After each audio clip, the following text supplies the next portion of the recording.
बच्चों, welcome to के science academy.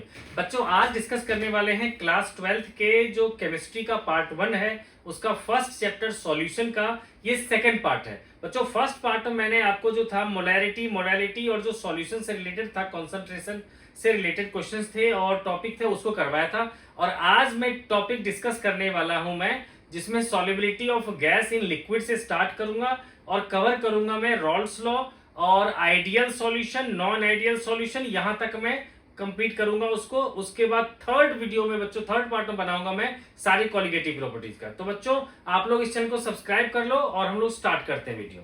देखो, जो टॉपिक क्या है हमारा, solubility of gas in liquid. ठीक है, इससे पहले वीडियो बच्चों ने आप लोगों ने देखा होगा कि solubility of solid in liquid, उसमें मैंने बताया था आपको कि सॉलिड को जब लिक्विड में डिसॉल्व करते हैं तो सिर्फ टेम्परेचर का इफेक्ट पड़ता है, जिसमें कि टेम्परेचर बढ़ने से सॉल्युबिलिटी जो है उसकी बढ़ जाती है सॉलिड इन लिक्विड की। ठीक है, तो आज बच्चों डिस्कस करने वाले हैं हम लोग सॉल्युबिलिटी ऑफ गैस। ठीक है, तो इसमें बच्चों आता है हेनरीज लॉ। इसके लिए जो लॉ आता है वो होता है हेनरीज लॉ। ठीक है, ये क्या कहता है बच्चों कि अगर आपका टेम्परेचर कांस्टेंट है तब आप जितना ज्यादा प्रेशर अप्लाई करोगे उतना ही ज्यादा गैस जो होगा वो डिसॉल्व होगा। तो हम लिख सकते हैं कि at constant temperature, at constant temperature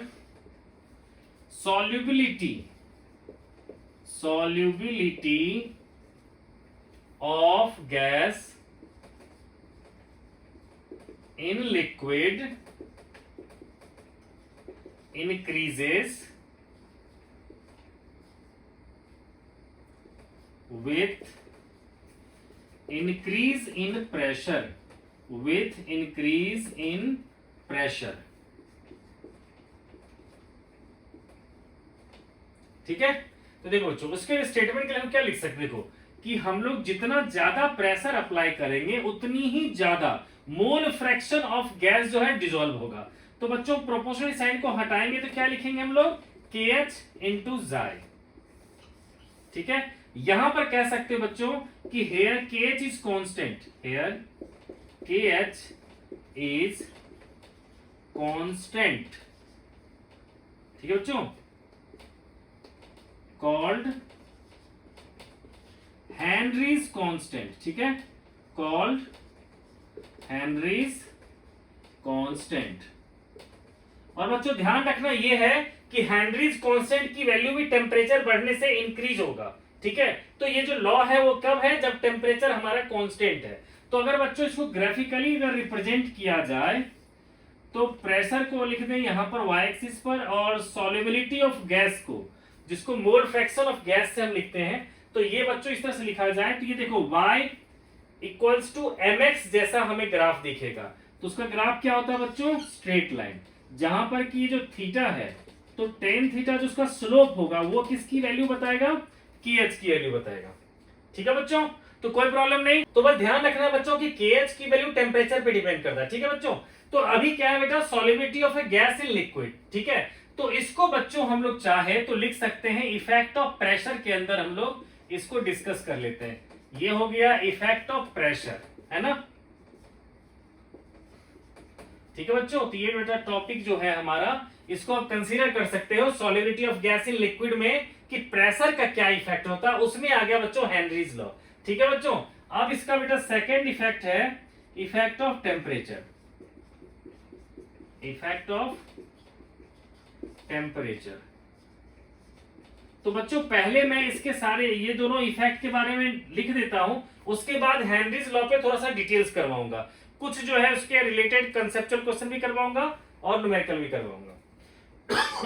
sorry, देखो बेटा, तो टेम्परेचर का क्या इफेक्ट होता है कि देखो, जब भी हम लोग टेम्परेचर को इंक्रीज करते हैं तो गैस की सॉल्युबिलिटी जो है वो डिक्रीज करती है। ठीक है, तो हम लोग क्या लिख सकते हैं बच्चों कि solubility of gas, solubility of gas in liquid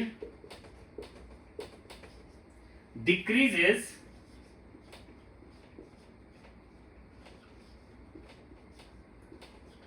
with rise in temperature, with rise in temperature। ठीक है ना बच्चा। तो क्या होता है ये कि टेम्परेचर बढ़ने से solubility of gas in liquid क्या होगा, डिक्रीज होगा। ठीक है बच्चों। तो अब बेटा इस पर एक रीजनिंग क्वेश्चन पूछा जाता है कि ऐसा क्यों होता है कि जब आप टेम्परेचर इंक्रीज करते हो तो ये डिक्रीज करता है। ठीक है बच्चों। तो देखो बेटा मैं उस क्वेश्चन को आप लोग को बोल देता हूं, आंसर लिखवा देता हूं। ठीक है बच्चों। तो आप लोग ये क्वेश्चन को लिख लो बच्चों कि why the solubility of a gas in liquid decreases with rise in temperature. फिर से बोल देता हूं, why the solubility of a gas in liquid decreases with rise in temperature. ठीक है। तो बेटा जी क्वेश्चन को मैंने व्हाई, चलो लिख ही देता हूं, why solubility of gas in liquid decreases with, ठीक है बेटा, राइज इन टेम्परेचर। ठीक है बेटा। तो क्या होता है बच्चों कि आपसे कह रखा है कि क्यों गैस की जब हम टेम्परेचर बढ़ाते हैं गैस की सॉलिडिटी कम क्यों हो जाती है। ठीक है। तो देखो बच्चों होता क्या है कि जब भी किसी गैस को आप डिसॉल्व करते हो लिक्विड में, ठीक है, तो ये जो रिएक्शन होता है कि एक्सोथर्मिक प्रोसेस होता है। ठीक है। और ली चैटलिस प्रिंसिपल कहता है कि कोई भी एक्सोथर्मिक प्रोसेस जो होगा उसको अगर टेम्परेचर इंक्रीज करोगे तो वहां पर जो है वो प्रोसेस जो है स्लो हो जाएगा, यानी कि वो प्रोसेस क्या होगा, डिक्रीज हो जाएगा। ठीक है। तो हम कह सकते हैं the solubility of a gas, the solubility of gas in liquid is an exothermic process, is an exothermic process। ठीक है बच्चा। तो solidity of gas in liquid is an exothermic process and according to Le Chatelier's principle,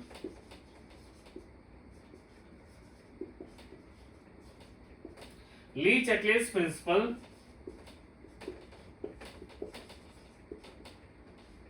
Le Chatelier's principle, any exothermic process, any exothermic process decreases with increasing temperature, decreases with increase in temperature. ठीक है बच्चों। तो ये तो हो गया बच्चों कि जब टेम्परेचर इंक्रीज करेंगे तो सॉल्युबिलिटी ऑफ गैस डिक्रीज करेगा, उससे रिलेटेड। तो मैंने लिखवा दिया बच्चों कि solubility of gas in liquid is an exothermic process and according to Le Chatelier's principle any exothermic process decreases with rise in temperature, है ना, या increase in temperature, that's why solubility of gas जो है वो decrease करेगा। ठीक है बेटा। तो ये तो हो गया बेटा क्वेश्चन का आंसर। ओके। अब चलते हैं वापस बच्चों इफेक्ट ऑफ प्रेशर वाला जो था हेनरीज लॉ। तो बच्चों उससे दो रीजनिंग क्वेश्चन पहले पूछा जाता है। ठीक है। उसके बाद बच्चों जो है इसके न्यूमेरिकल्स हम लोग करेंगे। तो देखो बच्चों पूछा जाता है आपसे कि right two important uses of Henry's law in the solubility of gases. तो आप डिस्कस करते हैं बच्चों कि कहां कहां पर हेनरीज लॉ का एप्लीकेशन होता है। ठीक है। तो बच्चों पहले क्वेश्चन के फॉर्म में लिख लेते हैं हम लोग, राइट टू important application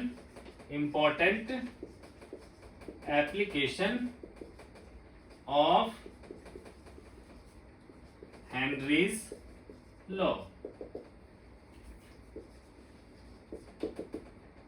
तो देखो बच्चों सबसे पहला जो होता है, आपने देखा होगा बेटा कोल्ड ड्रिंक को जब आप ग्लास में डालते हो तो आप देखोगे तो क्या उसमें से फिज निकलता रहता है। क्यों निकलता रहता है? क्योंकि उसमें CO2 गैस को जब उसको सील किया गया होगा बॉटल को, तो उसमें ज्यादा CO2 डिसॉल्व हो जाए, इसके लिए उसको हाई प्रेशर पे सील किया जाता है।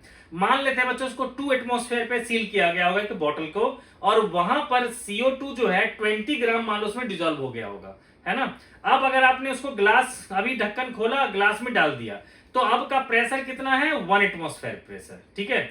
तो जब 2 एटमॉस्फेयर पे मान लो CO2 का 20 ग्राम डिसॉल्व था, तो अब 1 एटमॉस्फेयर पे कितना ग्राम डिसॉल्व रहेगा? सिर्फ 10 ग्राम। तो बाकी का 10 ग्राम जो होगा वो क्या होगा? In the form of fees वो बाहर निकलता रहता है। ठीक है। तो यही एप्लीकेशन हम दे सकते हैं। क्या लिखेंगे बच्चों एप्लीकेशन में कि carbonated drinks are packed under high pressure to dissolve more amount of CO2 gas. ठीक है बेटा, तो उस कोल्ड ड्रिंक में क्या होता है, ज्यादा CO2 गैस डिजोल्व हो जाए, इसके लिए क्या करते हैं, उसपे हाई प्रेशर अप्लाई करके इसको डिजोल्व करते हैं। अब बच्चों आता है सेकेंड एप्लीकेशन। ठीक है, तो देखो बच्चों क्या होता है कि जो पहाड़ पे लोग रहते हैं वो एक तरह की प्रॉब्लम से जो है ना वो जो है सफर करते रहते हैं, उसको कहते हैं एनोक्सिया। होता क्या है पहाड़ पर, क्योंकि वहां पर प्रेशर कम होता है। ठीक है, तो जब प्रेशर कम होगा तो हेनरीज लॉ से क्या होगा, आप कह सकते हो कि ऑक्सीजन गैस की सॉल्युबिलिटी जो उनके ब्लड में होगी वो भी क्या होगा, कम होगा, यानी कि उनके ब्रेन को सफिशिएंट ऑक्सीजन नहीं मिल पाएगा। ठीक है, और इसी के कारण वो लोग जो है इस प्रॉब्लम से जो है सफर करते हैं। ठीक है, तो हम लिख सकते हैं। ठीक है बच्चों, तो आपको ऐसे भी पूछा जा सकता है what is anoxia and why the people living in hilly area suffer from these problem. ठीक है, तो उसका भी जवाब बच्चों यही दे सकते हैं। तो हम लोग यही लिख देते हैं, क्या लिखें बच्चों, कि due to low pressure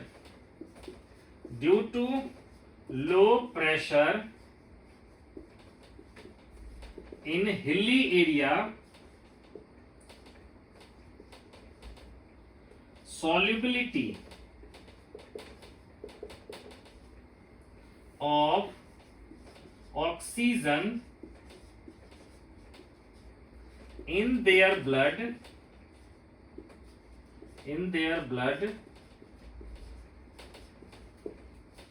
will be less। ठीक है, will be less, hence less amount of oxygen reaches to their brain,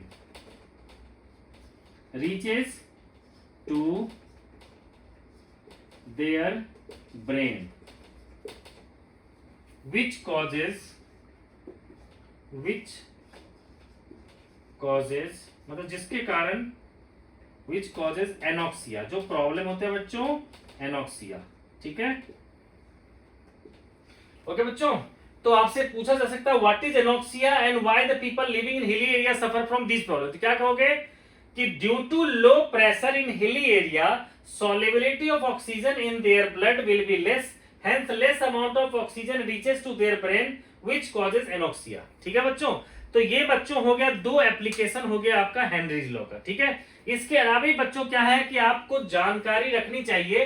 ठीक है, कि जब भी कोई जो डाइवर्स होता है, जो मान लो जाता है समुद्र में बहुत देर के लिए जो है पानी के नीचे जाता है, ठीक है, तो उसको एडवाइस किया जाता है कि जब वो पानी के नीचे से ऊपर आए, ठीक है, काफी गहराई से जब वो ऊपर आए तो एकदम से वो ऊपर ना आए, ठीक है, बल्कि धीरे धीरे ऊपर आना चाहिए उसको। ऐसा क्यों होता है, देखो बच्चों क्या होता है कि जो वो ले जाता है, एयर का टैंक ले जाता है अपने साथ ब्रीथ करने के लिए, मान लो नाइट्रोजन और ऑक्सीजन है उसमें भरा हुआ, और वो जब बहुत नीचे चला जाता है पानी के नीचे, तो वहां पर क्या होता है, प्रेशर बहुत ज्यादा होता है। ठीक है, तो उसमें क्या होता है कि नाइट्रोजन और ऑक्सीजन जो ब्रीथ कर रहा है, तो वो हाई प्रेशर होने के कारण उसके ब्लड सेल में वो डिसॉल्व हो जाता है। ठीक है, मान लो उसने 90% जो है, और जो है ना जो भी था उसमें, ठीक है, N2 है उसको एब्जॉर्ब कर लिया और O2 को भी एब्जॉर्ब कर लिया। अब क्या होगा कि जैसे वो अर्थ सरफेस पे आएगा तो अचानक क्या होगा, प्रेशर बहुत ही कम हो जाएगा। ठीक है, तो जो भी एक्स्ट्रा डिसॉल्व उसमें नाइट्रोजन और ऑक्सीजन होगा, ठीक है, वो सब क्या होगा, उसके ब्लड सेल से एकदम से बाहर निकलना चाहेगा, जिसके कारण क्या हो सकता है, उसके पूरी बॉडी में पेन हो सकता है, उसके ब्लड सेल जो है वो जो है डैमेज हो सकता है, और उससे उस पर्सन की डेथ तक हो सकती है। ठीक है, तो इसीलिए एडवाइस दिया जाता है कि पहले थोड़ा सा ऊपर आओ ताकि बहुत कम प्रेशर का डिफरेंस हो, ठीक है, और जो एक्स्ट्रा हमारा नाइट्रोजन ऑक्सीजन होगा वो जो भी वो स्विम करता होगा तो उसमें क्या होगा, मेटाबॉलिक प्रोसेस में ऑक्सीजन यूज भी होता रहेगा, ठीक है। तो इससे क्या होगा, स्लो स्लो ऊपर आने से क्या होगा कि उसको कोई भी नुकसान नहीं होगा, लेकिन एकदम से ऊपर आने पर क्या होगा कि यही जो प्रेशर डिफरेंस है जिसके कारण जो है कि ज्यादा या अनयूज्ड जो गैसेस हैं वो सब का सब एकदम से बाहर निकलेगा, जो उसके लिए नुकसानदेह होगा, ठीक है बच्चों। तो ये था बच्चों हेनरीज लॉ, ठीक है, जिसमें बेटा हमने थ्योरेटिकली करवा दिया। अब बच्चों इसके कुछ हम लोग न्यूमेरिकल्स कर लेते हैं, जिसमें कि हेनरीज लॉ से रिलेटेड क्वेश्चन जो है एनसीईआरटी के इंटेक्स्ट में दे रहा है, ठीक है। तो बच्चों हम लोग देखते हैं एनसीईआरटी का क्वेश्चन। देखो बच्चों ये जो है इंटेक्स्ट क्वेश्चन है आपका ये 1.6, ठीक है। तो आप लोग देख लो बच्चों, उस क्वेश्चन में क्या रखा है, H2S a toxic gas with rotten egg like smell is used for the qualitative analysis. If the solubility of H2S in water at STP is 0.195 molar, calculate Henry's law constant. तो देख लो बच्चों, जिसके पास पुराना book होगा उसमें 2.6 होगा in-text question का, और नई वाली बुक होगा तो 1.6, ठीक है बच्चों। तो बेटा मैं डाटा ले लेता हूं, ठीक है। ये देखो बेटा 2.6 में बेटा जी क्या है कि इसमें दे रखा एट एसटीपी जो सॉल्युबिलिटी दे रखा है ना, सॉल्युबिलिटी दे रखा है मोडालिटी के टर्म्स विच इज 0.195 m, ठीक है, और एट एसटीपी कह रखा है, ठीक है। ये 26 क्वेश्चन। अब बेटा 27 भी मैं लिख ही लेता हूं, फिर मैं इकट्ठा डिस्कस कर लूंगा। 27 में है Henry's law constant for CO2 in water, और ये दे रखा 1.67। देखो बेटा KH की वैल्यू दे रखा है 1.67 इंटू 10 की पावर 8 पास्कल। ये बेटा दे रखा है KH की वैल्यू, और फिर कह रखा है calculate the quantity of CO2 in 500 ml of soda water when packed under 2.5 atmosphere. Pressure दे रखा बेटा 2.5 एटमॉस्फेयर। तो आपसे पूछ रहा है मास ऑफ CO2, जबकि मास ऑफ सोडा वाटर दे रखा है आपका 500 ग्राम, ठीक है। वैसे वॉल्यूम दे रखा है 500 ml, लेकिन आप लोगों को पता है बेटा वाटर की डेंसिटी होता है 1 ग्राम पर ml, ठीक है। तो मैं बेटा ये फोन रख देता हूं मैं, और डिस्कस करते हैं। देखो बेटा बहुत ही आसान क्वेश्चन है, आप लोग बेटा पता है, चलो मैं इसको स्टार्ट करता हूं बेटा जी। देखो हमें पता है कि बेटा फॉर्मूला होता है प्रेशर इक्वल्स टू होता है KH इंटू एक्स, जहां पर ये x क्या होता है, ये होता है mole fraction of gas dissolved. ये क्या होता है बच्चों, mole fraction of gas dissolved, है ना। और ये क्या होता है, प्रेशर अप्लाइड, और ये होता है हेनरीज कांस्टेंट, ठीक है। तो बेटा सिर्फ आप 22.6 को देखो, यहां हमें दे रखा इतना मोलर सॉल्यूशन, इससे हमें क्या करना पड़ेगा, मोल फ्रैक्शन निकालना पड़ेगा, ठीक है। तो देखो बच्चों कैसे निकालते हैं हम लोग, ठीक है। तो देखो बेटा पहले वीडियो में बता रखा हूं मैं कि मोलैलिटी से कैसे मोल फ्रैक्शन निकालते हैं, ठीक है। तो इसमें बेटा हमें हेल्प लेना पड़ता है मोलैलिटी का डेफिनेशन। देखो बच्चों क्या होता है कि अगर 0.195 मोलर सॉल्यूशन है, इसका मतलब क्या हुआ, तो यहां लिखोगे कि 0.195 m molar H2S solution implies that, इसका मतलब क्या होगा बच्चों, तो इसका मतलब हो गया कि 0.195 moles of H2S is dissolved in 1000 gram of water, है ना बच्चों। मोलैलिटी यही होता है बच्चों कि moles of solute dissolve in 1 kg water, ठीक है ना बच्चों। तो देखो हमें एक तो सॉल्यूट का मोल्स मिल चुका है और मास ऑफ सॉल्वेंट मिल चुका है, तो हमें क्या चाहिए, मोल फ्रैक्शन, उसमें हमें इसका भी मोल्स चाहिए, है ना। तो अब देखो, तो number of moles of water जो होगा हमारा, जिसको Na से डिनोट करते हैं, ये होगा बच्चों 1000/18, तो ये लगभग 55.56 के करीब आ जाएगा, है ना।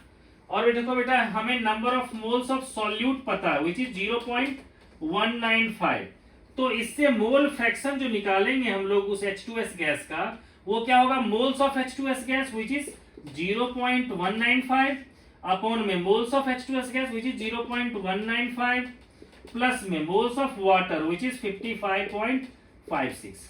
ठीक है ना बच्चों, तो यहां से आ गया बच्चों हमारा मोल फ्रैक्शन। ठीक है, अब देखो बेटा यहां क्या रखा है, एसटीपी है ना, तो एसटीपी का मतलब क्या होता है, स्टैंडर्ड टेम्परेचर प्रेशर। तो यहां पर प्रेशर कितना होता है, तो 1 एटमॉस्फेयर। ठीक है, तो हम लोग बच्चों क्या कर सकते हैं, प्रेशर को लिख लेंगे ये 1 एटमॉस्फेयर। कोई चाहे तो इसको बार में भी कन्वर्ट कर सकता है, तो इसको लिख सकता है 1.013 बार, है ना बच्चों। तो देखो बेटा प्रेशर आपको मिल गया, एक्स आपको मिल गया, आपको क्या फाइंड करना है, के एच।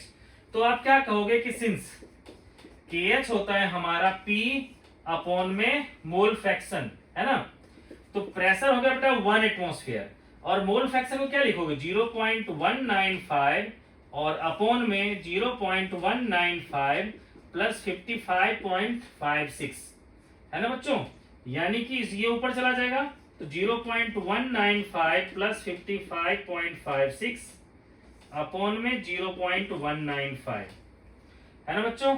तो इतना आ जाएगा बेटा, एटमॉस्फेयर में ही आ जाएगा इसका यूनिट।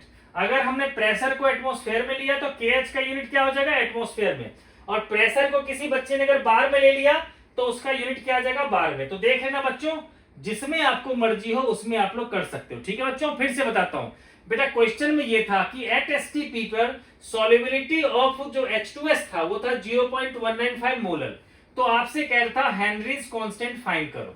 ठीक है, तो आप लोगों ने कहा कि सर हेनरीज कांस्टेंट के साथ रिलेशन होता है P equals to KH into mole fraction of gas dissolve, है ना बच्चों। तो हमें मोल फ्रैक्शन निकालना पड़ेगा, जबकि दे क्या रखा है, मोलैलिटी। तो उसके लिए मैंने कहा कि इसका जो डेफिनेशन होता है मोलैलिटी का, कि 0.195 मोलर का मतलब होगा इतना moles of H2S is dissolved in 1000 gram of water. ठीक है, तो बेटा सॉल्यूट के मोल्स तो यही हो गए। अब सॉल्वेंट के हमें मोल्स चाहिए, दे क्या रखा है इसका, मास। तो मैंने कहा 1000 में 18 कर दोगे तो इसका भी मोल्स निकल गया। ठीक है, तो अब हमें सॉल्यूट का मोल्स निकालना होगा, तो वो क्या होगा बेटा, उसका मोल अपॉन में टोटल मोल्स। ठीक है, और एसटीपी था तो आप लोगों ने कहा कि प्रेशर होगा 1 एटमॉस्फेयर, है ना, तो P मिल गया बेटा 1 एटमॉस्फेयर, है ना, और मोल फ्रैक्शन हमने निकाल लिया, तो उससे क्या होगा, KH निकल जाएगा। ठीक है बच्चों, तो बेटा इसको देख लेना, कोई प्रॉब्लम हो बच्चों तो दोबारा बोलना, मैं फिर से बता दूंगा नेक्स्ट वीडियो में आप लोग को डाउट्स के फॉर्म में। ठीक है, ओके बेटा, तो अब चलते हैं बेटा नेक्स्ट क्वेश्चन करते हैं। ठीक है, जिसमें इस बार हमें क्या है कि प्रेशर दे रखा है एटमॉस्फेयर में और KH की वैल्यू दे रखा है पास्कल में। ठीक है, तो देखो बच्चों हमें क्या करना पड़ेगा, दोनों को सेम यूनिट में लाना पड़ेगा। तो बच्चों आप लोग ना प्रेशर के कुछ यूनिट्स ध्यान रखना, जैसे कि 1 एटमॉस्फेयर का मतलब होता है 1.013 बार, है ना। दूसरा रिलेशन याद रखो कि 1 बार होता है हमारा 10⁵ पास्कल, और इसी पास्कल को हम लोग क्या कह सकते हैं, न्यूटन पर मीटर स्क्वायर भी कहते हैं। ठीक है, थर्ड यूनिट याद रखो बच्चों कि 1 एटमॉस्फेयर इक्वल्स टू होता है 760 टॉर। ठीक है, टॉर, और 1 mm ऑफ Hg को कहा जाता है 1 टॉर। ठीक है ना बच्चों, तो ये सब बच्चों क्या है कि कुछ प्रेशर के यूनिट है। तो अभी देखो बेटा आपको KH दे रखा है पास्कल में, प्रेशर दे रखा है एटमॉस्फेयर में। ठीक है, और हमसे कह रखा है मास ऑफ CO2 फाइंड करो। ठीक है, तो बच्चों मैं इसको हटा रहा हूं और फिर बच्चों उस क्वेश्चन को सॉल्व करते हैं।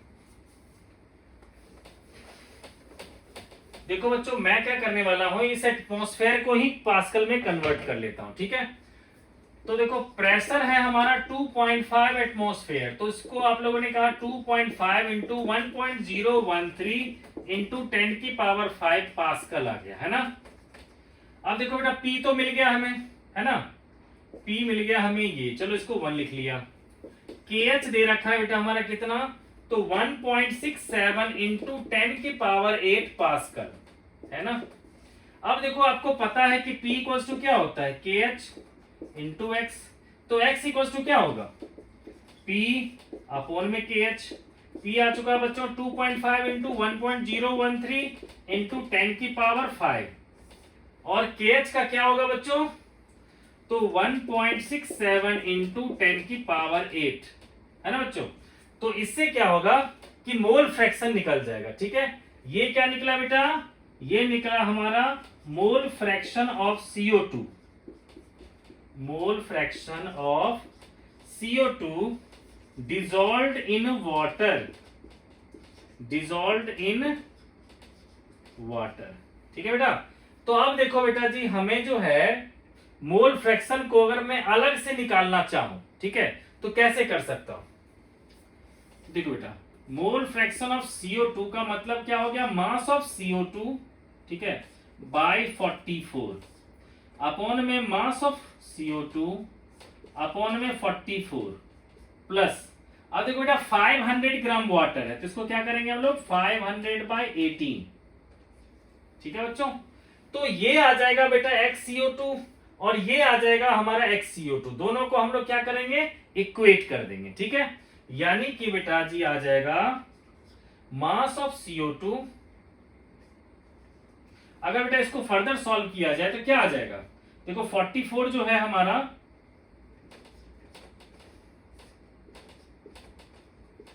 प्लस ये आ जाएगा 44 इंटू 500/18, है ना,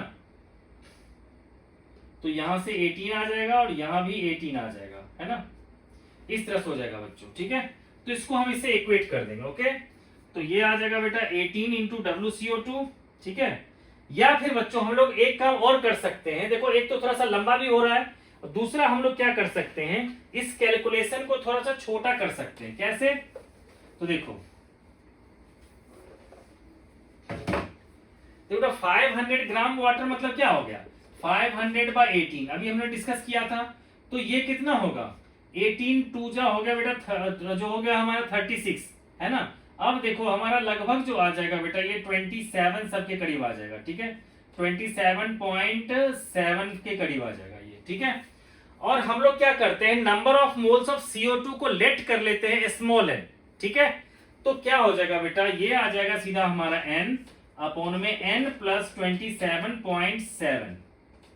ठीक है बेटा, तो अब इसकी वैल्यू यहां पुट कर देंगे तो थोड़ा सा इजी हो जाएगा। ठीक है, अब देखो यहां पर जो सॉल्व कर लेंगे बेटा, तो आ गया हमारा 2.5 इंटू 1.013 इंटू 10 की पावर 5 अपॉन में 1.67 इंटू 10 की पावर 8 इक्वल्स टू क्या कर देंगे, n अपॉन में n प्लस 27.7। ठीक है ना बच्चों, आप लोग बच्चों कैलकुलेशन तो कर ही सकते, मल्टीप्लाई तो आता ही होगा एटलीस्ट आप लोग को, है ना।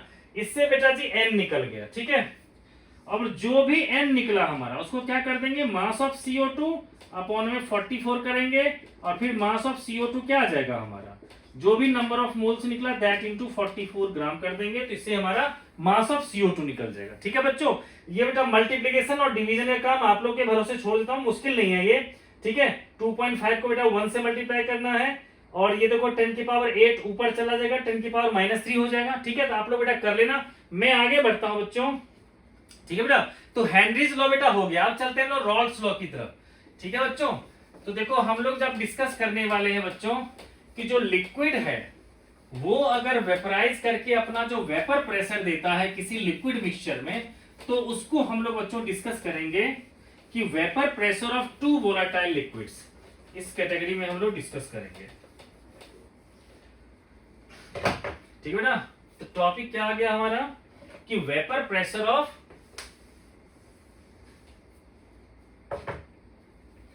देखो बेटा vapour pressure of 2 volatile liquid, 2 volatile liquid. ठीक है, ठीक है बेटा, ये बेटा चलो शॉर्ट में लिख लो बच्चों। ठीक है, ये बेटा vapour pressure of 2 volatile liquid. ठीक है, देखो बेटा क्या होता है, आपको हम लोग बेटा मान लेते हैं एक कंटेनर ले रहे हैं, ठीक है, जिसमें कि लिक्विड A भरा पड़ा है। ठीक है, तो अब क्या होगा बच्चों कि ये जो लिक्विड हवा के कांटेक्ट में आएगा तो कुछ न कुछ लिक्विड क्या होगा, इवेपोरेट करेगा, और जब वो इवेपोरेट करेगा तो क्या होगा, यहां पर उसके जो बबल्स कुछ न कुछ जो है मिलेंगे, जिसको हम लोग इसके वेपर्स कहेंगे। ठीक है, तो इस वेपर के कारण क्या होगा बच्चों, इसका अपना कुछ न कुछ प्रेशर होगा। ठीक है, तो उस प्रेशर को अगर मैं PA0 लिख लेता हूं, जो लिक्विड A का है ना, इसी तरह से बेटा दूसरा लिक्विड का कंटेनर लिया, है ना, इसमें मान लो अलग तरह का था लिक्विड, ठीक है, इसका ओरिजिनल प्रेशर था पीबी नॉट, ठीक है, जब अकेले था ऐसा। तो अब दोनों को क्या कर रहा हूं मैं, मिक्स कर रहा हूं, मिक्स कर रहा हूं एक बड़े वाले कंटेनर में, ठीक है, जिसमें अब ए और बी दोनों तरह के लिक्विड आ चुका है, ठीक है। तो अब इस मिक्सचर में ये जो अपना जो भी कंपोजिशन शो करे, जो भी प्रेशर का कंपोजिशन शो करेगा, उसको कहूंगा पार्शियल प्रेशर ऑफ लिक्विड ए, उसको पीए लिख दूंगा। और इस लिक्विड का जो वेपर प्रेशर यहां ऑब्जर्व होगा उसको लिखूंगा मैं पीबी, है ना बच्चों। जबकि बेटा पीए नोट क्या था, लिक्विड का जब अकेले था तब का प्रेशर पीबी नोट था, उस लिक्विड बी का अपना प्रेशर जब वो अकेले था। और जब दोनों को हमने मिक्स कर दिया तब जो मिक्सचर में जो लिक्विड ए अपना प्रेशर शो करेगा उसको कहेंगे पीए, और लिक्विड बी शो करेगा उसको पीबी। यानी कि पीए को कह सकता हूं मैं partial vapour pressure, partial vapour pressure of liquid ए, है ना बेटा। इसी तरह से पीबी को क्या लिखूंगा मैं, partial vapour pressure of liquid B, ठीक है। तो अब देखो बेटा रॉल्स लॉ क्या कहता है। तो बच्चों रॉल्स लॉ कहता है कि हम मिक्सचर में जब किसी कंपोनेंट का हम पार्शियल वेपर प्रेशर निकालेंगे तो ये डिपेंड करेगा उसके मोल फ्रैक्शन पे जो उस मिक्सचर में उसमें है, ठीक है। यानी कि रॉल्स लॉ क्या कहता है, Raoult's law of two volatile liquid,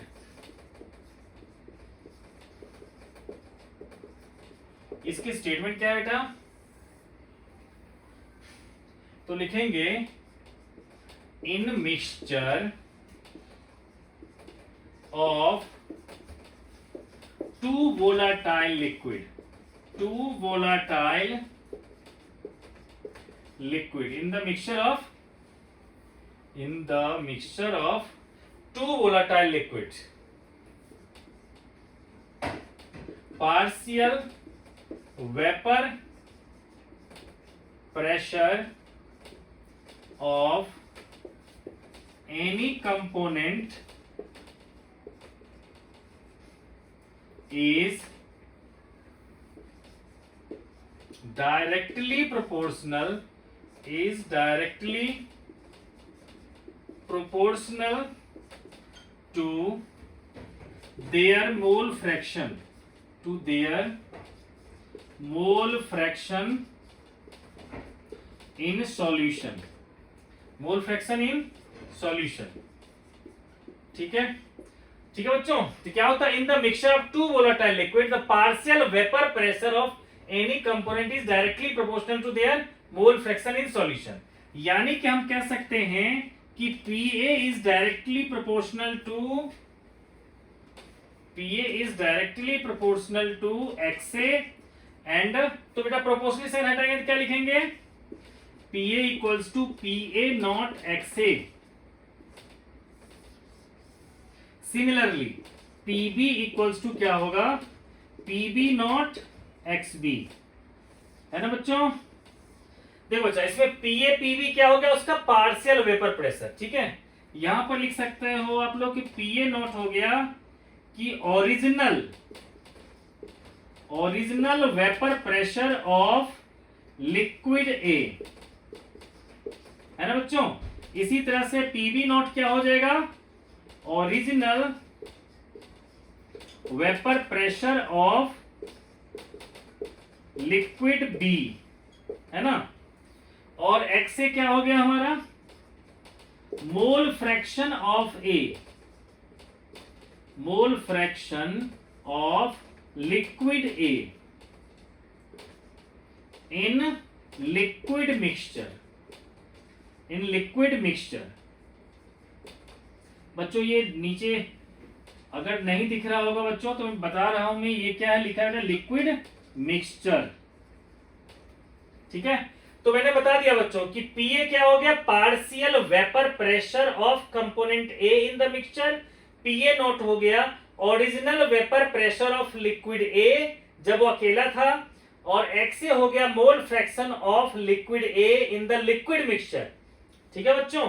तो ये आ गया बच्चों, ठीक है। अब बेटा हम टोटल प्रेशर की बात करेंगे तो क्या आ जाएगा इसमें, तो जाहिर सी बात है बच्चों, जब दो कंपोनेंट का प्रेशर पीए और पीवी है तो उसके कंबाइंड प्रेशर कितने हो जाएंगे, तो देखो लिखते हैं। तो ऐसे में बच्चों पी टोटल जो होगा वो क्या होगा हमारा, पीए प्लस पीबी, यानी कि PA nought x A plus PB nought x B, है ना बच्चों। ये आ गया हमारा पी टोटल का रिलेशन, ठीक है। लेकिन बच्चों क्या होता है कि आपको बच्चों पढ़ना है बाइनरी सॉल्यूशन के बारे में। बाइनरी सॉल्यूशन मतलब ऐसा सॉल्यूशन जिसमें सिर्फ दो ही कंपोनेंट हो, ठीक है, यानी कि एक्स ए और एक्स बी। तो जब भी हम दो कंपोनेंट का मोल फ्रैक्शन अगर हम सम करेंगे तो वो हो जाएगा 1, यानी कि आप कह सकते हो sir x A plus x B होगा हमारा 1। तो यहां पर चाहो तो मैं एक्स ए को 1 माइनस एक्स बी भी लिख सकता हूं, इस एक्स ए को चाहो तो मैं 1 माइनस एक्स बी भी लिख सकता हूं। तो क्या हो जाएगा ये PA nought 1 minus x B plus PB nought x B, इससे क्या बन जाएगा बच्चों, PA nought plus x B common ले लेंगे तो PB nought minus PA nought. ये बच्चों लिखा मैंने PB nought, this is PB nought, this is PA nought. ये क्या बच्चों, पीबी नॉट, ठीक है, this is your PB nought and this is your PA nought. Okay बच्चों, तो कहोगे सर फिर जब वो लिखा ही था तो ये क्यों लिख दिया। तो क्या होता है ना बच्चों कि जब हमें तीन चीज दे रखा होगा, PA nought, PB nought, P total, तो पूछेगा आपसे कि बताओ उसका कंपोजिशन क्या होगा। तो अभी आपके पास क्या दो दो अननोन है, एक्स ए और एक्स बी, है ना। लेकिन अगर मान लो हम एक्स ए को 1 माइनस एक्स बी के फॉर्म में लिख लेते हैं तो ये क्लियर हो जाएगा कि फिर तो हमारे पास सिर्फ एक ही अननोन है, तो वन टाइम में ही आप जो है सॉल्व करके निकाल सकते हो रिजल्ट, ठीक है ना बच्चों। इसीलिए इस फॉर्मूले को मैंने ऐसा कर दिया, ठीक है बच्चों। तो यहां बच्चों क्या था, एक्स ए और एक्स बी क्या था हमारा, mole fraction in liquid mixture, ठीक है। लेकिन क्या होता है बच्चों कि जब लिक्विड वेपराइज करके वेपर बन चुका है कुछ, है ना, तो उस जो वेपर है उसमें ए का कितना पोर्शन है और बी का कितना पोर्शन है, उसको कहते हैं हम लोग मोल फ्रैक्शन इन वेपर फेज, ठीक है। तो आपसे वो भी पूछा जा सकता है, ठीक है बच्चों, क्लियर हुआ। यह एक्स ए एक्स बी है आपका मोल फ्रैक्शन लिक्विड, कि लिक्विड में ए का कितना कंपोजिशन है, बी का कितना लिक्विड का कंपोजिशन है, ठीक है। लेकिन जो वेपर बन चुका है वेपराइज करने के बाद, उस वेपर में ए का कितना कंपोजिशन है और बी का कितना कंपोजिशन है, उसको हम लोग कहेंगे मोल फ्रैक्शन इन वेपर फेज, ठीक है। तो बच्चों अगर हम मैं लिख लेता हूं, if X A dashed and X B dashed are mole fraction in vapour phase, then, तो बेटा देखो एक्स ए डैश क्या है, mole fraction in vapour phase, तो वेपर से ही हमें मतलब है, तो एक्स ए का मतलब क्या होगा हमारा वहां पर कि जो प्रेशर है उस कंपोनेंट का, दैट अपॉन में टोटल प्रेशर।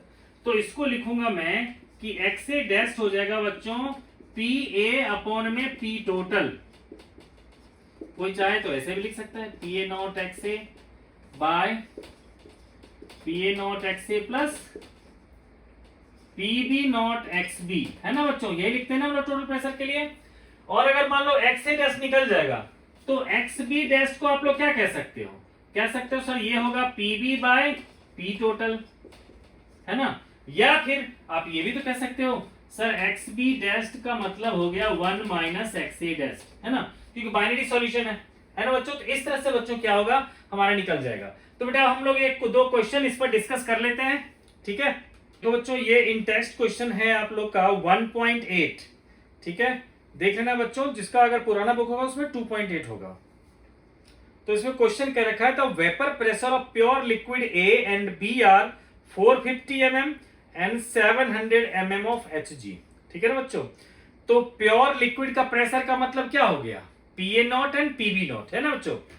तो पीए नॉट दे रखा 450 mm और पीबी नॉट दे रखा 700 mm, और फिर क्या रखा, find out the composition of the liquid mixture if total vapour pressure is 600 mm of Hg, कि टोटल प्रेशर दे रखा 600 mm ऑफ Hg। तो आपको फाइंड करना है बच्चों कि फाइनल कंपोजिशन क्या होगा लिक्विड मिक्सचर में और वेपर फेज में। ठीक है बच्चों, तो अब देखो बेटा जी, इस क्वेश्चन को हम लोग अब करते हैं। देखो बच्चों, आप लोग को बेटा रिलेशन अभी मैं बता चुका हूं कि देखो, let X A and X B are their mole fraction,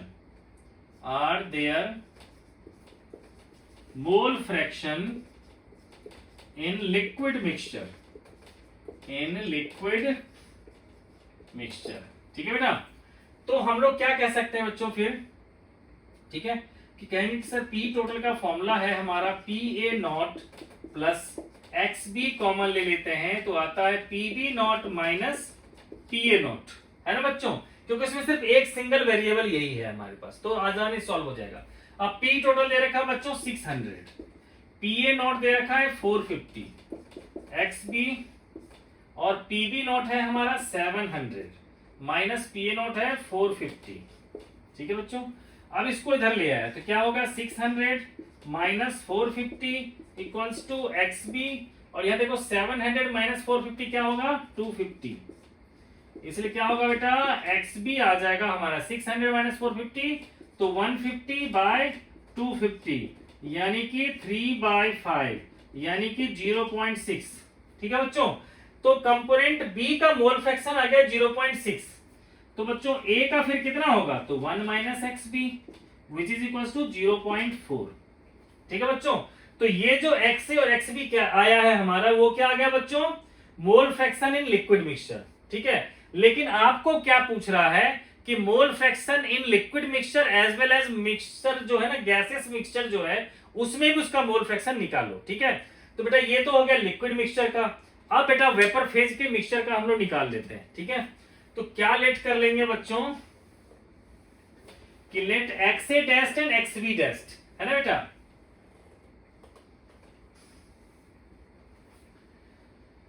तो देखो बेटा क्या लिखेंगे, X A dash and X B dash are the mole fraction in vapour phase. ठीक है ना बच्चों, वेपर फेज।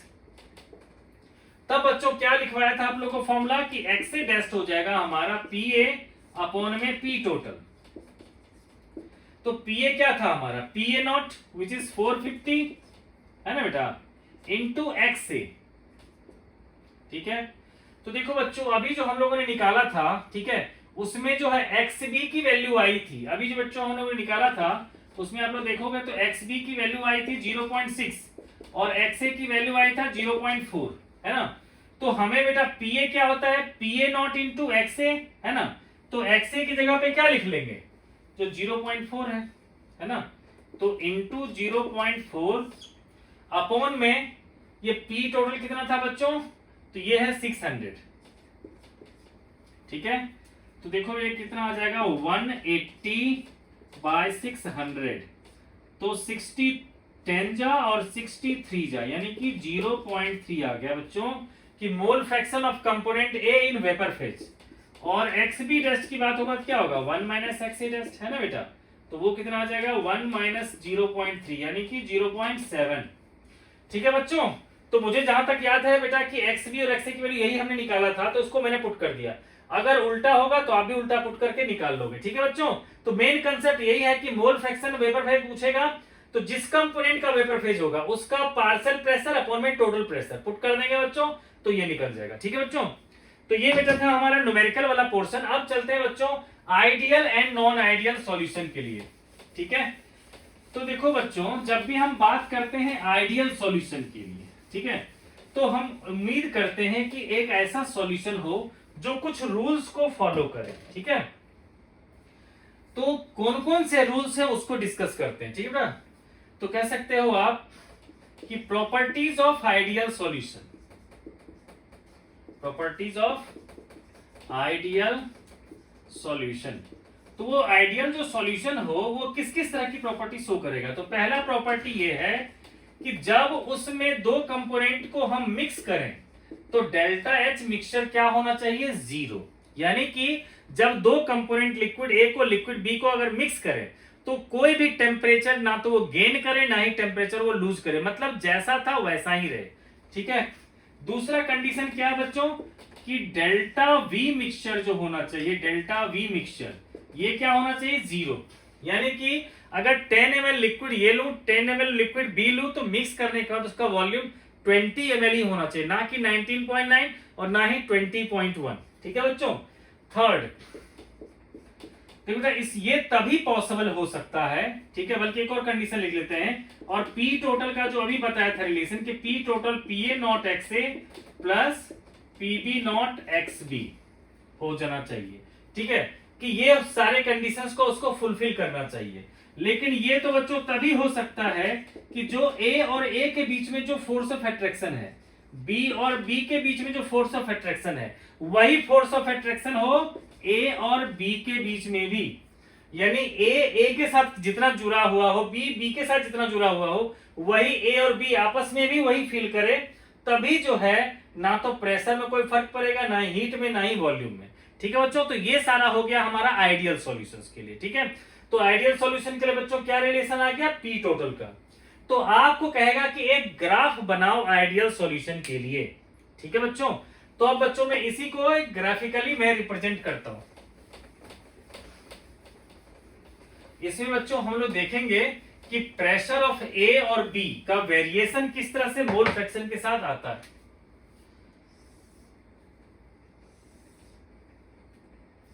तो मान लेते हैं बेटा जी, ये जो हमारा सॉल्यूशन है कुछ इस तरह से है। ठीक है, तो एक लाइन लिया बेटा जी, ये यहां तक गया, दूसरा लाइन लिया जो यहां से आया यहां तक गया। ठीक है, ये बता रहा है हमारा P A equals to P A nought जाई ए को, और ये बता रहा है P B equals to P B nought, ठीक है, और mole fraction of component B, और ये बता रहा है टोटल प्रेशर को, है ना, कि P टोटल है हमारा P A nought x A plus P B nought x B. ठीक है, तो देखो बच्चों टोटल प्रेशर जो है हमारा, ठीक है ना, अब इसमें देखो पहले इसको देख लेते हैं। ये देखो बेटा P B equals to P B nought into X B है ना। तो अगर मान लो मैं यहां पर देखो, इसके लिए लाइन यहां से यहां तक जा रहा है। ठीक है, तो ये जो वैल्यू होगी हमारी, ये पी बी नॉट हो जाएगी, और ये वैल्यू ले लेते हैं बच्चों पी ए नॉट। ठीक है, तो अब देखो बच्चों ये जो टोटल प्रेशर है वो पी बी नॉट कब होगा, जब हमारा एक्स बी की वैल्यू 1 हो जाए और एक्स ए की वैल्यू 0 हो जाए। ठीक है बच्चों, मैंने फिर से कहना बेटा, टोटल प्रेशर हमारा पी बी नॉट के इक्वल कब होगा, जब एक्स ए की वैल्यू 0 हो जाए और एक्स बी की वैल्यू 1 हो जाए। ठीक है, तो पी बी नॉट के लिए क्या कंडीशन बताया आपने, एक्स ए इक्वल्स टू 0 और एक्स बी इक्वल्स टू 1, है ना, तब प्रेशर हो जाएगा P B nought. Similarly total pressure P A nought कब होगा, जब एक्स ए हो जाए 1 और एक्स बी हो जाए 0। ओके बच्चों, तो एक्स ए हो जाएगा 1 और एक्स बी हो जाएगा 0, तब जाके टोटल प्रेशर क्या होगा पी ए नॉट का। ठीक है बच्चों, तो ये आ गया बेटा जी हमारा वेपर प्रेशर का मोल फ्रैक्शन के साथ ग्राफ फॉर आइडियल सॉल्यूशन। ठीक है, ये किसके लिए आ गया बच्चों, आइडियल सॉल्यूशन के लिए vapour pressure versus mole fraction. ठीक है बेटा, उसका ग्राफ। ओके, तो ये बच्चों एग्जाम में पूछा जाएगा तो ऐसे ही ड्रॉ करोगे। अब बच्चों आइडियल सॉल्यूशन की बात तो हम लोग कर लिए, लेकिन आपको पता है कि हम लोग को आइडियल के साथ साथ नॉन आइडियल भी डिस्कस करने पड़ेंगे। ठीक है बच्चों, तो अब बच्चों हम लोग नॉन आइडियल सॉल्यूशन लेते हैं। तो देखो सबसे पहले हम प्रॉपर्टीज की बात करेंगे कि नॉन आइडियल सॉल्यूशन कौन होगा। तो क्लियर कट है कि जो आइडियल नहीं होगा वही नॉन आइडियल होगा, है ना, यानी कि आइडियल जो भी प्रॉपर्टी शो कर रहा था उसका उल्टा शो करेगा। तो हम लोग लिखेंगे बच्चों कि properties of non ideal solution. ठीक है बच्चों, तो properties of non ideal solution, उसमें बच्चों क्या होगा हमारा, ठीक है, कि देखो सबसे पहला कि ऐसे मिक्सचर को कुछ ना कुछ जो है हीट चेंज होगा। मतलब अगर कंपोनेंट ए और कंपोनेंट बी को मिक्स करोगे या तो वो ठंडा हो जाएगा या फिर वो गर्म हो जाएगा। ठीक है, या फिर अगर 10 ml और 10 ml लेते हो तो उसका वॉल्यूम जो है वो या तो 20.1 हो जाएगा या फिर 19.9 हो जाएगा। तीसरा कंडीशन क्या था बच्चों कि पी टोटल जो है वो इक्वल नहीं होगा P A nought x A plus P B nought x B का। ऐसा तभी हो सकता है जब कि ए और ए के बीच में जो अट्रैक्शन था, बी और बी के बीच में जो अट्रैक्शन था, वो इक्वल नहीं हो ए बी के अट्रैक्शन को, ठीक है, तभी वो क्या होगा कि नॉन आइडियल सॉल्यूशन हो। ठीक है बच्चा, ये नॉन आइडियल सॉल्यूशन की प्रॉपर्टीज हो गई। ठीक है, तो जो नॉन आइडियल सॉल्यूशन है उसको हम लोग दो पार्ट में डिवाइड करते हैं, एक positive deviation from ideal behaviour और दूसरा negative deviation from ideal behaviour. ठीक है बच्चों, तो इसको लिख लेते हैं।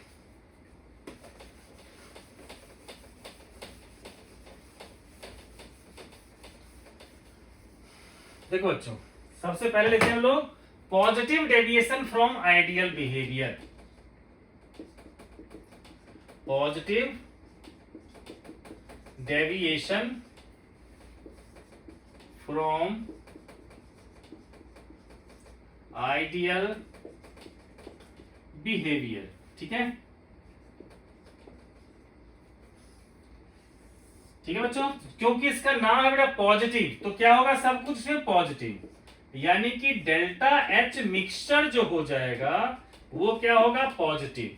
मतलब ये रिएक्शन क्या हो जाएगा एंडोथर्मिक। मतलब ऐसे दो सॉल्यूशन को मिक्स करने के बाद अगर वह ठंडा हो जाता है मिक्सचर, तो हम लोग होगा एंडोथर्मिक और उसको कहेंगे ये पॉजिटिव डेविएशन शो कर रहा है। फिर क्या कहा आपने, डेल्टा वी मिक्सचर क्या होगा, ये भी होगा 0, यानी कि अगर 10 ml और 10 ml को मिक्स किया तो हो जाएगा 20.1। तो यहां कह सकते हैं हम लोग एक्सपेंशन हुआ है। ठीक है, थर्ड क्या होगा बेटा इसमें कि पी टोटल जो होगा वो ग्रेटर देन हो जाएगा हमारा PA nought x A plus PB nought x B का। इसके लिए ग्राफ बेटा अलग से फिर बताऊंगा मैं अभी। फोर्थ प्रॉपर्टीज है कि देखो बच्चा ये सब तभी हो सकता है कब, जब ए और ए के बीच का अट्रैक्शन और बी के बीच का अट्रैक्शन ज्यादा हो और ए और बी के बीच का अट्रैक्शन कम हो, तभी ये प्रॉपर्टी हो सकता है। एक और इसकी प्रॉपर्टी है कि they form minimum boiling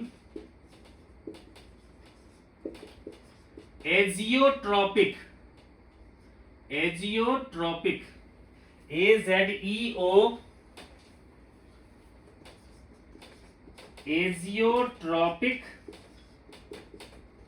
mixture. ठीक है, अब आप लोग के लिए हो सकता है बच्चों ये वर्ड जो है पहली बार सुना होगा आपने। देखो एजियोट्रॉपिक मिक्सचर एक ऐसा मिक्सचर होता है जिसमें कि दो लिक्विड कंपोनेंट है। ठीक है, उसमें फिक्स्ड प्रोपोर्शन में अगर दोनों लिक्विड का प्रोपोर्शन में आ जाता है, जैसे लिक्विड ए का, जैसे मान लो एल्कोहल और वाटर का एग्जांपल लेते हैं। ठीक है, तो एक ऐसा सॉल्यूशन जिसमें लगभग 96% अगर मान लो वाटर है और 4% एल्कोहल है ना, तो इन दोनों को बच्चों एक साथ हम लोग अगर मिक्स कर देते हैं इस प्रोपोर्शन में, तो जबकि एल्कोहल और वाटर दोनों की बॉइलिंग पॉइंट अलग अलग है ना, तब भी अब अगर इसको हीट करोगे तो दोनों साथ साथ बॉइल करेगा। मतलब सेम बॉइलिंग पॉइंट पर दोनों के दोनों क्या करेंगे, वो बॉइल करेंगे। ठीक है, तो ऐसे मिक्सचर कहते हैं एजियोट्रॉपिक मिक्सचर। ठीक है, तो यहां पर क्या होगा कि दोनों के दोनों जिसकी बॉइलिंग पॉइंट कम है उस पर दोनों के दोनों बॉइल करेंगे, इसको कहते हैं एजियोट्रॉपिक मिक्सचर। मतलब ऐसे मिक्सचर ऑफ टू लिक्विड जिसमें दोनों लिक्विड का बॉइलिंग पॉइंट क्या हो, सेम हो, उसको कहते हैं एजियोट्रॉपिक मिक्सचर। ठीक है बच्चों,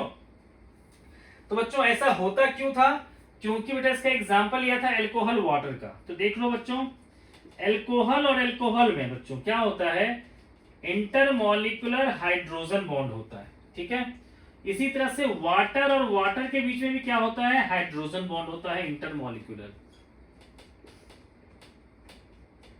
ठीक है, यहां 2 delta negative delta positive, 2 delta negative delta positive, 2 delta negative delta positive, 2 delta negative delta positive, है ना बच्चों। तो देखो 2 एल्कोहल और 2 वाटर मॉलिक्यूल्स और 2 एल्कोहल मॉलिक्यूल्स, तो ये जो बॉन्ड होता है बच्चों होता है स्ट्रॉन्ग। ये भी जो बॉन्ड होता है ये भी क्या होता है बच्चों, स्ट्रॉन्ग।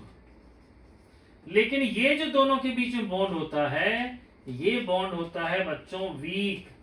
ठीक है ना, मतलब दो एल्कोहल के बीच में स्ट्रॉन्ग बॉन्ड, दो वाटर के बीच में बॉन्ड स्ट्रॉन्ग है, लेकिन एल्कोहल और वाटर के बीच में कंपैरेटिवली बॉन्ड क्या होता है, वीक, इसीलिए ये positive deviation from ideal behaviour show करता है। अब बेटा इस प्रेशर का एक ग्राफ मैं इसमें ड्रॉ कर देता हूं। तो जैसे बच्चों आइडियल सॉल्यूशन के लिए लिया था हमने, है ना, तो कुछ हद तक उसी जैसा हम ड्रॉ करेंगे, ठीक है। बस क्या है इसमें कि ये ग्रेटर देन जीरो वाला है, तो जहां पर भी वो लाइन हमारा था उसके ऊपर ऊपर हम लोग क्या करेंगे, इसके ग्राफ को ड्रॉ कर देंगे, ठीक है। तो ये लेते हैं बेटा जी,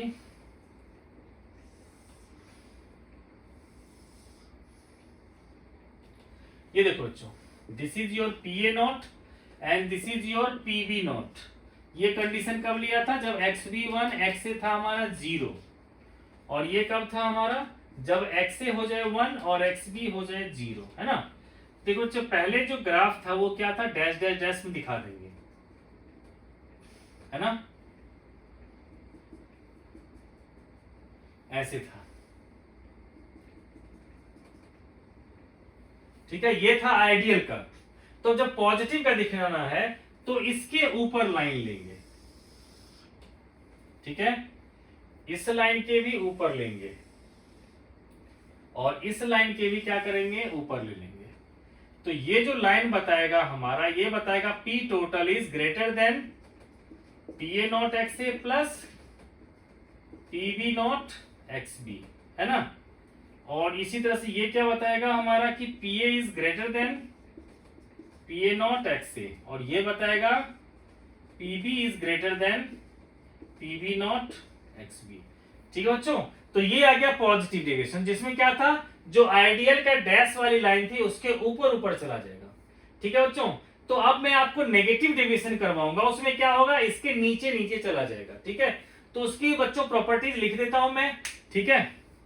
तो ये क्या था बच्चों, positive deviation from ideal behaviour.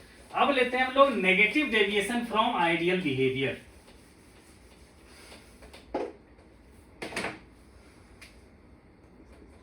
अब है बच्चों negative deviation from ideal behaviour. तो बच्चों जो जो उसमें पॉजिटिव लिखा था वो समय क्या होगा, नेगेटिव। मतलब उसमें डेल्टा एच मिक्सचर को हमने लिखा था पॉजिटिव, तो इसमें क्या कर देंगे, नेगेटिव।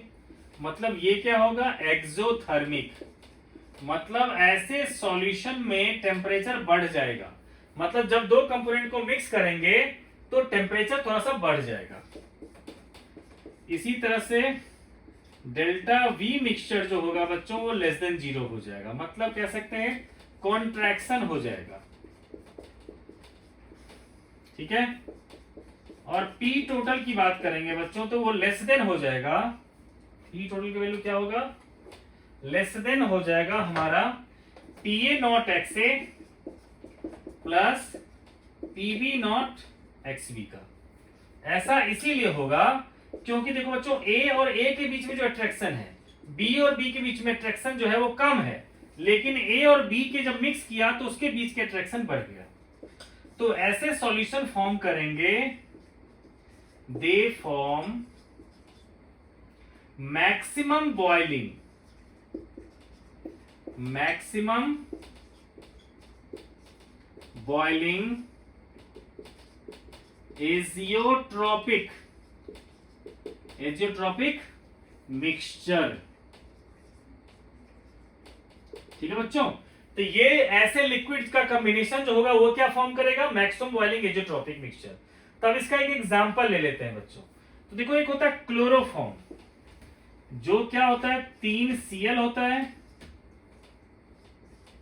आपस में वीक वनरेबल फोर्स से जुड़ा रहता है, और दूसरा होता है बच्चों एसीटोन।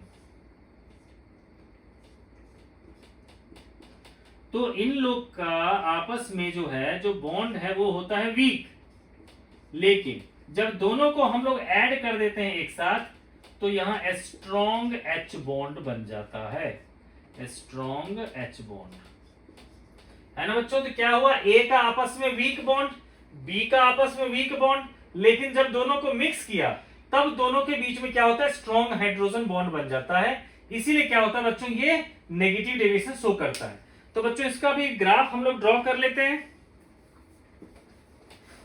और ग्राफ ड्रॉ करने के बाद बच्चों मैं कोशिश करूंगा कि इस वीडियो को यहीं खत्म कर दूं, और उसके बाद बच्चों हम लोग नेक्स्ट क्लास से कॉलिगेटिव प्रॉपर्टीज डिस्कस करेंगे, ठीक है। तो उसमें बच्चों जो पहला है कॉलिगेटिव प्रॉपर्टीज, में बच्चों को ज्यादा प्रॉब्लम होती है, तो मैं सिर्फ उसी एक टॉपिक का बच्चों पूरा डिटेल वीडियो बनाऊंगा। तो पहले इसको कर लेते हैं। देखो बच्चों, हमें अब ग्राफ ड्रॉ करना है negative deviation from ideal behaviour का। तो जैसे आप लोग को पता है बच्चों, जो हमारा आइडियल है उसके लिए क्या करते हैं, ऐसे ये होता है। तो अब हमें क्या करना है बच्चों, सबके नीचे से लेके जाना है। इसके भी क्या होगा, नीचे से लेके चले जाएंगे, ठीक है। तो ये अगर बच्चों पीए नॉट था तो आपको पता ही था, एक्स ए था हमारा 1 और एक्स बी था हमारा 0, और ये था अगर हमारा पीबी नॉट, तो ये कब था, जब एक्स बी था हमारा 1 और एक्स ए था हमारा 0 तब। और ये क्या होगा बच्चों कि पी टोटल लेस देन हो गया हमारा PA nought x A plus PB nought x B से, ठीक है बच्चों। तो ये ग्राफ आ गया बच्चों, ठीक है।